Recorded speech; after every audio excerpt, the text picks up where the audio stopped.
Yes, and so this is certainly a bombshell of a story this morning. The study that linked the MMR vaccine to autism caused shockwaves when it was published back in 1998 in the medical journal Lancet.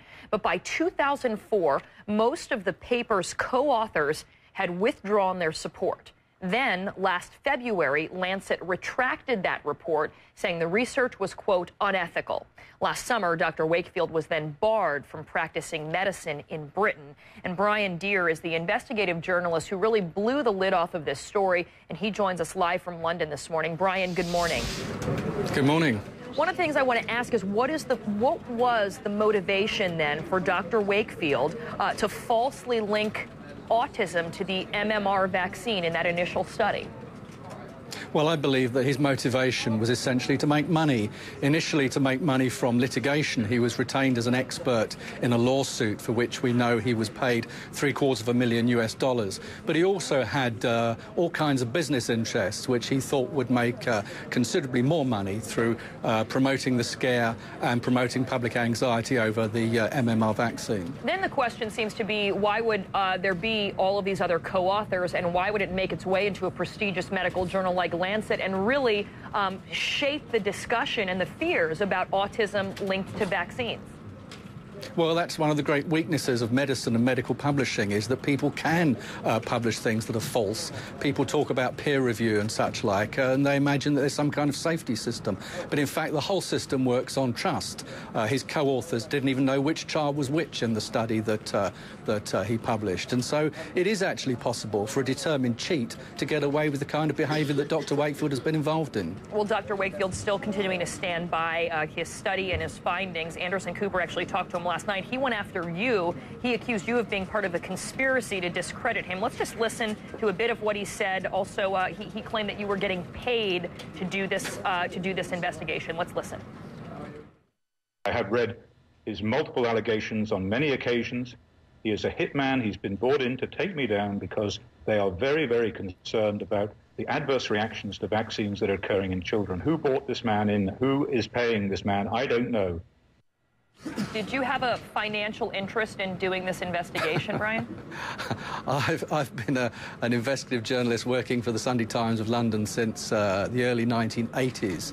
The point you have to remember about this whole issue is, firstly, that it's not me saying this, it's the editors of the BMJ, a very prestigious international medical journal, who very extensively peer-reviewed and individually checked the facts which were put forward in our investigation this week. So it's not me saying it, it's the editors of that journal who are behind this. But secondly, this material has been published in the United Kingdom in extraordinary detail.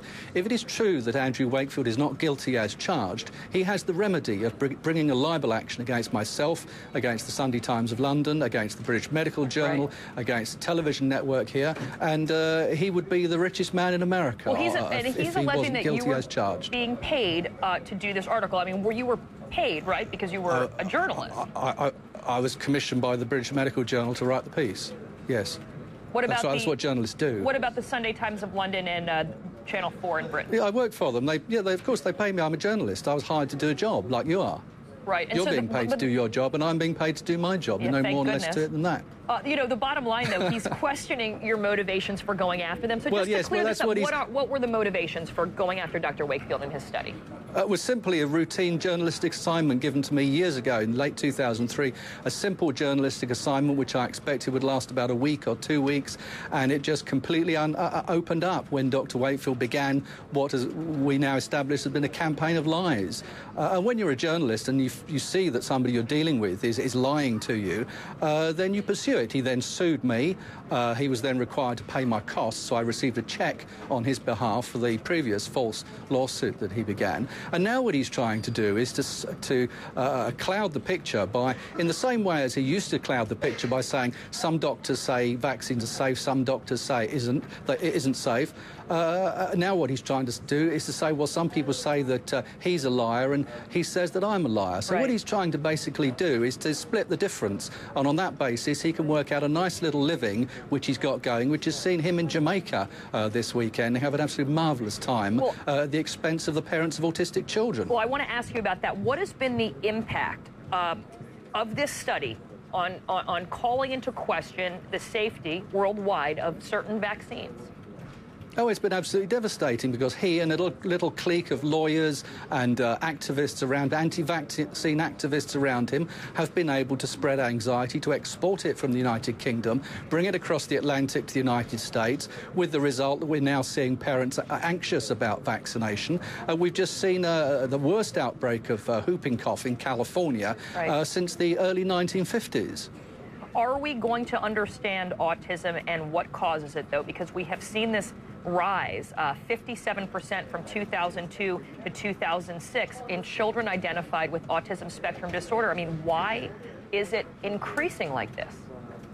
Well, I'm a journalist, I'm not a doctor, and I don't give medical advice, but I can say from what I understand, talking to doctors and scientists, is that the cluster of conditions which are called autism, autisms, neurological problems in children, are very complex issues, and science just doesn't have the answer. So when a charlatan like Wakefield comes along and seems to give a very simple answer that blames other people, blames drug companies, now blames me, it's all my fault, parents, a very small number of parents become misled by that and cling to this, because their choice is basically blame somebody else or suffer the possibility that they're left with the guilt of thinking that it was their fault that they vaccinated their child. So this is a very vulnerable group that Dr. Wakefield preys on.